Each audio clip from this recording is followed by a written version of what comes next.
ओम स्थापकाय च धर्मस्य सर्वधर्मस्वरूपिणे अवतारवरिष्ठाय रामकृष्णाय ते नमः। जननीं शारदां देवीं रामकृष्णं जगद्गुरुं पादपद्मे तयोः श्रित्वा प्रणमामि मुहुर्मुहुः। नमः श्रीयतिराजाय विवेकानन्दसूरये सच्चित्सुखस्वरूपाय स्वामिने तापहारिणे।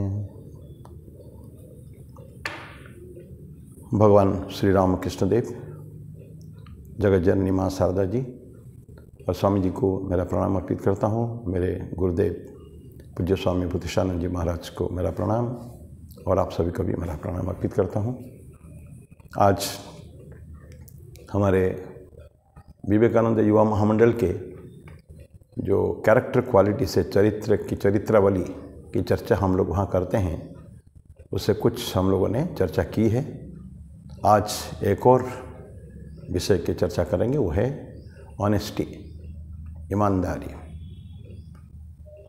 आजकल के ज़माने के लिए बहुत बड़ा गुण, आवश्यक गुण है। अपने परिवार में भी, अपने समाज में भी, राष्ट्र अंतर्राष्ट्रीय सभी स्तरों में हम जीवन में ईमानदारी बरतनी चाहिए। और ईमानदारी हम लोग साधारणतः आर्थिक विषय पे लेते हैं।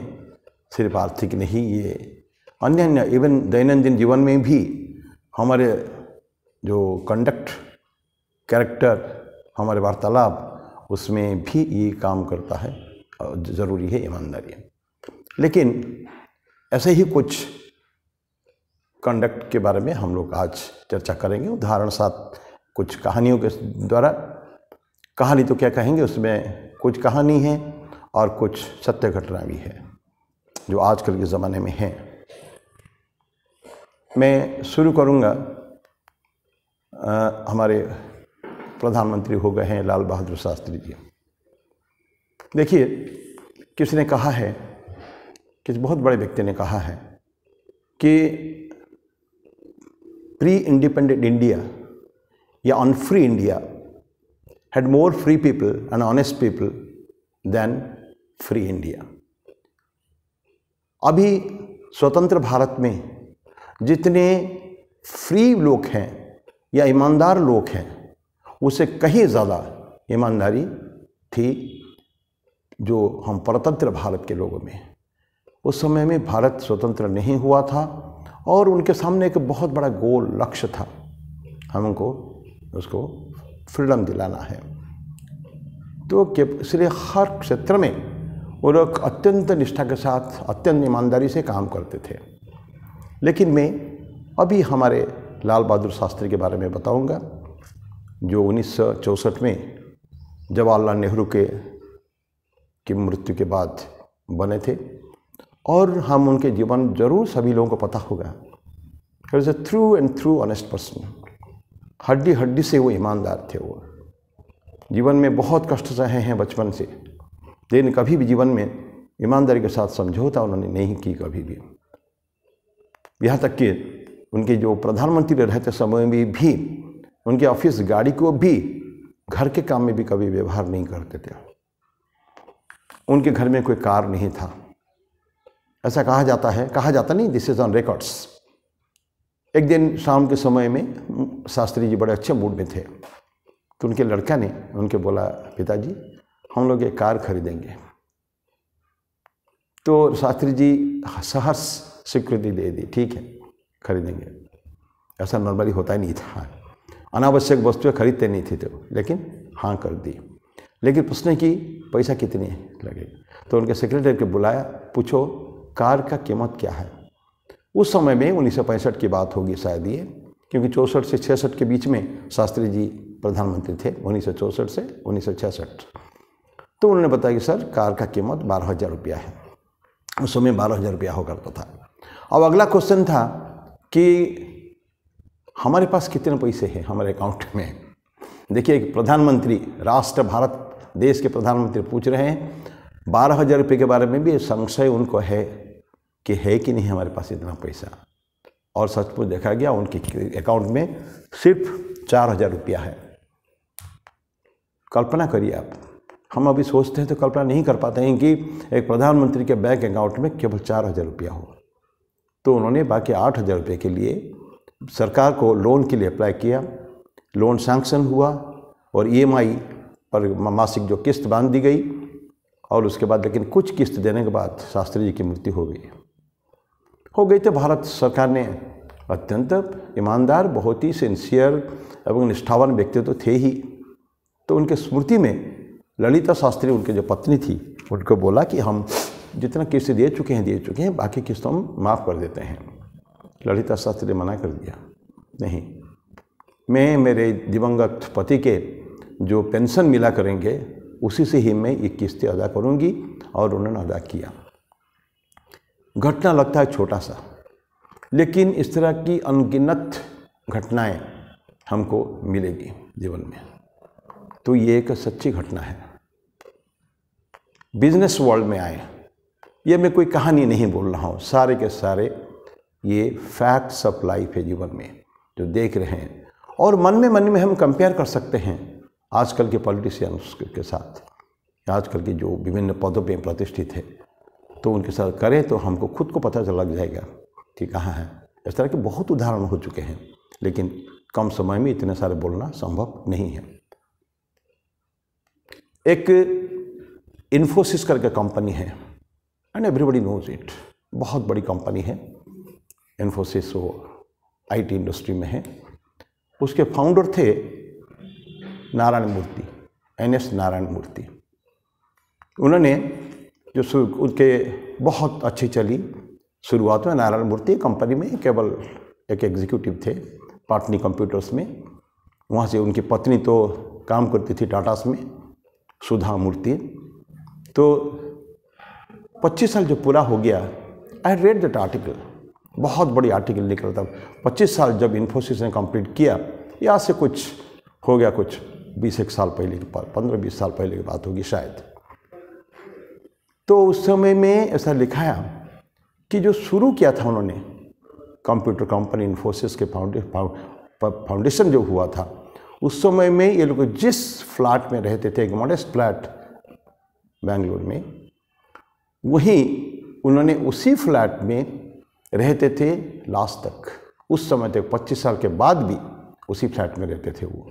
अब बहुत बड़ा फ्लैट नहीं होता था, आजकल पता नहीं क्या हुआ होगा, कहाँ रहते होंगे। क्योंकि इनकी वाइफ सुधा मूर्ति भी बहुत ईमानदार है, एवं बहुत बड़ी, उनके बारे में कुछ वीडियोस में एक आध दे भी चुका हूँ सुधा मूर्ति के बारे में। इन्फोसिस चैरिटीज़ फाउंडेशन की वो चेयरपर्सन है। अरबों रुपया, करोड़ों अरबों रुपया वो बांटती है, चैरिटी में देती है वो लोगों को, बच्चे, गरीब बच्चों को, गरीब महिलाओं को, विभिन्न सेक्टर में, एजुकेशन में, सभी जगह में देती है वो पैसा। तो उनके 25 साल के बाद भी उसी घर में रहते थे। उनके पास कार, एक ही कार होता था उस समय में, एक फिएट कार, मेरे ख्याल में पुराने, बहुत पुराना मॉडल का एक कार होता था। उसी कार में जो ड्राइवर नहीं आता था उनके, तो उनकी किसके, नारायण मूर्ति के ऑफिस जाने के लिए ऑफिस का कार होता था। अगर कभी ड्राइवर नहीं आया ऑफिस में, तो सुधा मूर्ति जी नारायण मूर्ति को लेकर छोड़ा करती थी एक बस स्टॉप में, नियरेस्ट बस स्टॉप पे। और बस स्टॉप में नारायण मूर्ति जी बस से जाया करते थे, पब्लिक ट्रांसपोर्ट्स में, पब्लिक कन्वेंस जो बसेस होते हैं उसी में जाया करते थे। ये केवल बस की बात नहीं है, उनके जीवन में ऐसे अनेक ऐसे घटनाएं हैं, अनेक घटनाएं उनके और सुधा मूर्ति के जीवन में, जो हमको दिखाता है कि ईमानदारी होती क्या है। वो लोग तो बहुत बड़े फ्लैट ले सकते थे, 25 साल में इन्फोसिस तो इतना बड़ा कंपनी हो चुका है, अभी भी बहुत बड़ी कंपनी हो चुके हैं, तो बहुत बड़े बड़े फ्लैट ले सकते थे, बहुत बड़े बड़े गाड़ियाँ और क्या क्या नहीं ले सकते थे। लेकिन सुधा मूर्ति के बारे में मैं आपको बोला हूँ, सुधा मूर्ति उनके जो वाइफ है, कभी भी ये so pomp and glory, luxury, इसमें एकदम विश्वास नहीं करती वो कभी भी। Simple, very extremely simple living. Ratan Tata उसी तरह का ही, टाटा कंपनी के रतन टाटा, ये सब they are through and through honest, अपने पर्सनल जीवन में भी और अपने संघ जीवन में भी उनकी जो कंपनी, उस कंपनी में रतन टाटा के कितने से, रतन टाटा के जमशेदजी टाटा शुरू में जो स्वामी विवेकानंद के प्रेरणा उनसे पाकर उन्होंने बहुत बड़ी आगे फिर रिसर्च एस्टेब्लिशमेंट और चालू किया है। जमशेदजी टाटा के सक्सेस शुरुआत के पीछे स्वामी विवेकानंद का इंस्पिरेशन है। तो ये केवल एक राजनीतिक जीवन में मैंने लिया और एक व्यवसाय के जीवन में लिया। अभी एक बहुत सुंदर कहानी, ये 1000 साल पुरानी लेकिन है सत्य घटना। वो है एक पारसी धर्म, आप लोग जानते होंगे, पारसिस बहुत अच्छा धर्म है। It's a wonderful religion and those people are so honest to themselves. अपने लिए इतने ईमानदार हैं, उनके बातों के ऊपर सत्य जो कहते हैं ना, कमिटमेंट, पक्का कमिटमेंट, जो 1100 साल पहले जो कमिटमेंट उन्होंने दिया था, ऑनेस्टली आज भी उसको फॉलो कर रहे हैं। पारसियों की पॉपुलेशन मुश्किल से कहते हैं कि कुछ 1% होगा, माने कुछ हार्डली कितना होंगे, कुछ कई लाख पारसीस होंगे। ज़्यादातर गुजरात में और महाराष्ट्र में अभी पार्ट वो है, वो कुछ मध्य प्रदेश में इंदौर एरिया में कुछ पारसीस को मैंने देखा है। पारसी धर्म कहा जाता है, बहुत पहले की बात है ये, 1000 साल पहले जब मुसलमान के द्वारा प्रताड़ित होकर इस जोरोस्ट्रियन, जो जराथुस्त्र कहते हैं, जोरोस्टर, उनके जो फॉलोअर वो पारसीस कहलाते हैं। तो पारसीस को इतना उन्होंने बहुत मारा गया उनको। कुछ पारसीस, उनका एक बड़ा दस्तूर करके, उनका बड़ा दस्तूर, उनका जो लीडर टाइप के हैं, उनको लेकर एक बड़ी मुश्किल से कहीं से भी छुप छुप के आके पहुँचे हैं।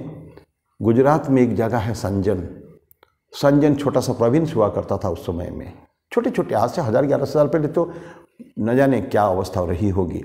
संजन करके प्रोविंस से एक छोटा सा पोर्ट था, ये बंदरगाह, वहाँ आके वो लोग पहुँचे हैं और भाषा बराबर समझते नहीं हैं, ठीक भारत की भाषा, ना भारतीय लोग उनकी भाषा समझ पाते हैं। लेकिन राजा, जो उनका नाम था जादव राणा, उनको खबर गया कि कोई एक फॉरेनर्स, विदेश के कोई लोग आके पहुँचे हैं, एक ग्रुप, बहुत ज़्यादा लोग नहीं थे, कुछ फ्यू हंड्रेड्स ऐसा हो सकते हैं। राजा उनसे मिलने आया, एक फील्ड में बहुत बड़ा मैदान में उनकी मुलाकात हुई, मुलाकात करवाया गया। तो राजा के बड़ा दोस्तों को बुलाया, क्या तुम चाहते हो, कहाँ से आए हो? तो उन्होंने अपनी टूटी फूटी भाषा में कहा। तो किसी तरह का राजा को समझाया गया कि वो लोग ईरान से वापस आए हैं, प्रताड़ित होकर, अत्याचारित होकर आए हैं और यहाँ आश्रय चाहते हैं। राजा ने स्वीकृति दी, लेकिन पूछा तो कंडीशन क्या है, कि शर्त पे तुम यहाँ रहोगे, क्योंकि शर्त होता है ना, कंडीशन होते हैं कि कुछ गिव एंड टेक, तुम क्या लोगे और क्या दोगे। तो उन्होंने अपने भाषा में बताया कि हम अपने प्योर, हम लोग धर्म के प्रति बड़ा प्रतिबद्ध हैं, हम धार्मिक आचरण में कोई बाधा नहीं आना चाहिए, अपन जो पर्सनल कंडक्ट, ये लाइफ, ये सब करेंगे। सारे कुछ कंडीशन बताया गया ताकि उनके दैनंदिन जीवन में और उनका जो सामाजिक जीवन में है कोई ऑब्स्टेकल कोई आना नहीं चाहिए। ठीक है, राजा ने समझ लिया।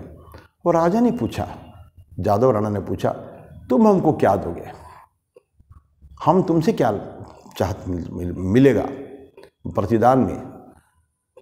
उसने एक गिलास दूध बुलाकर उसने कुछ शक्कर डाल दिया, डाल के बोला राजा को, आप शक्कर को भी ढूंढ पाएंगे? राजा बोले नहीं, अंदर मीठा हो चुका है, दूध मीठा हो चुका है।